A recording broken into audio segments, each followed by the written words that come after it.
രാജ്യത്തിന്റെ വിദേശ നാണ്യ ശേഖരം അത് കുറയാതിരിക്കാൻ ജനങ്ങൾ സ്വർണം വാങ്ങിക്കൂട്ടരുത് എന്ന് മുൻ പ്രധാനമന്ത്രിയായിരുന്ന ഇന്ദിരാഗാന്ധി പറഞ്ഞപ്പോൾ പ്രതികരണം ഇങ്ങനെയായിരുന്നു. അത് രാജ്യത്തിന്റെ സാമ്പത്തിക സുരക്ഷയ്ക്ക് വേണ്ടിയല്ലേ?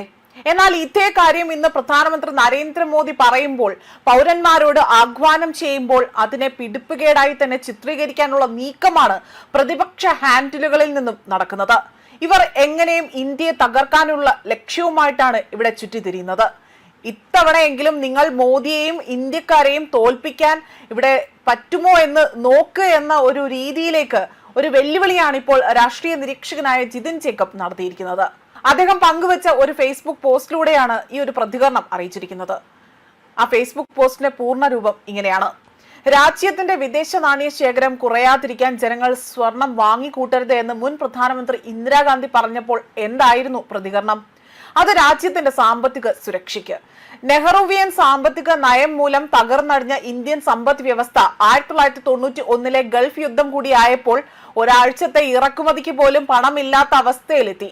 അന്നത്തെ നരസിംഹ റാവു സർക്കാർ ആകട്ടെ ജനങ്ങളോട് ആഹ്വാനം ചെയ്തതും പെട്രോൾ ഉൽപ്പന്നങ്ങൾ മിതമായി തന്നെ ഉപയോഗിക്കുവാനും സ്വർണം അമിതമായി തന്നെ വാങ്ങിക്കൂട്ടരുതെന്നും എന്നതുമായിരുന്നു. അതും രാജ്യത്തിന്റെ സാമ്പത്തിക സുരക്ഷയ്ക്ക്. മുൻ കോൺഗ്രസ് സർക്കാരിലെ ധനകാര്യമന്ത്രി ചിദംബരം ഇക്കാര്യം 2013 പറഞ്ഞപ്പോഴോ അതും രാജ്യത്തിന്റെ സാമ്പത്തിക സുരക്ഷയ്ക്ക്. മുൻ കോൺഗ്രസ് സർക്കാരിലെ പെട്രോളിയം മന്ത്രി വീരപ്പ മൊയ്ലി ആഴ്ചയിൽ ഒരു ദിവസം പൊതുഗതാഗത സംവിധാനങ്ങൾ ഉപയോഗിക്കണം, അതുവഴി ഇന്ധന ഉപയോഗം കുറയ്ക്കുവാനും വിദേശ ഇറക്കുമതി കുറയ്ക്കുവാനും പറ്റുമെന്ന് 2013 പറഞ്ഞപ്പോഴോ അതും രാജ്യത്തിന്റെ സാമ്പത്തിക സുരക്ഷയ്ക്ക്.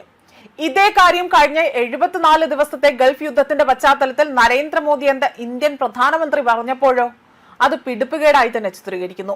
കഴിഞ്ഞ 74 ദിവസമായി നടക്കുന്ന ഗൾഫ് യുദ്ധത്തിന്റെ പശ്ചാത്തലത്തിൽ എണ്ണ വിതരണം തടസ്സപ്പെടുകയും ആഗോളതലത്തിൽ വില അവിടെ നിലവിട്ട് വർദ്ധിക്കുകയും ചെയ്യുന്നു.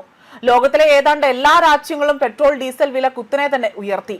എണ്ണ ഉൽപാദക രാജ്യമായ UAE-യിൽ 70% വരെയാണ് പെട്രോൾ ഡീസൽ വില ഉയർത്തിയിരിക്കുന്നത്. ചൈനയിൽ 15% വില വർധനവ്. ഇന്ത്യയിൽ ഇതുവരെ വില വർധനവ് ഉണ്ടായിട്ടില്ല എന്നത് ഓർക്കണം. ഈ അവസരത്തിലാണ് രാജ്യത്തിന്റെ സാമ്പത്തിക ഭദ്രത ഉറപ്പാക്കാൻ പൗരന്മാരുടെ സഹായം പ്രധാനമന്ത്രി തേടിയിരിക്കുന്നത്. മറ്റു രാജ്യങ്ങൾ ചെയ്ത പോലെ തന്നെ മാർക്കറ്റ് വില അനുസരിച്ച് ഇന്ത്യയിലും വില ഉയർത്താമായിരുന്നു. അത് ചെയ്യാതെ ജനങ്ങളുടെ സഹായം അഭ്യർത്ഥിച്ചിരിക്കുകയാണ് പ്രധാനമന്ത്രി.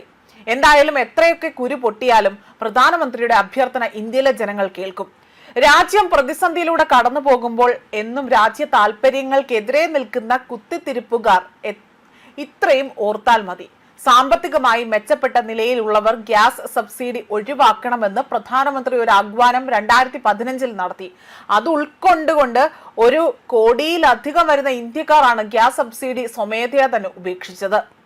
കുത്തിത്തിരിപ്പുകാർക്കും മാപ്രകൾക്കും ചെയ്യാൻ പറ്റുന്നത് മോദിയുടെ അഭ്യർത്ഥന ആരും കേൾക്കരുത് എന്ന് പറഞ്ഞ് നാട് നീളെ പ്രചരണം നടത്തുകയും പട്ടായ യാത്രയുടെ എണ്ണം കൂട്ടുകയും സ്വർണം വാങ്ങിക്കൂട്ടുകയുമാണ്. നമ്മുടെ നാട്ടിൽ ഇന്നു മുതൽ സ്വർണ്ണക്കടകളിൽ ഒരു വിഭാഗം ഇടിച്ചു കയറി സ്വർണം വാങ്ങും. പെട്രോളും ഡീസലും വാങ്ങിക്കൂട്ടി അതിൽ കുളിക്കുമായിരിക്കും. ചിലപ്പോൾ പട്ടായയിലേക്ക് ഇവിടെ നിന്ന് 100 കണക്കിന് ചാർട്ടേഡ് വിമാനങ്ങൾ പറന്നുയരും. എങ്ങനെയും രാജ്യത്തെ തകർക്കുക എന്നതാണല്ലോ ലക്ഷ്യം.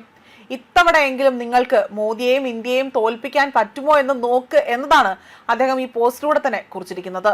ഇതായിരുന്നു അദ്ദേഹത്തിന്റെ പോസ്റ്റിന്റെ പൂർണ്ണരൂപം. ന്യൂസ് ഡെസ്ക് കർമ്മ ന്യൂസ്.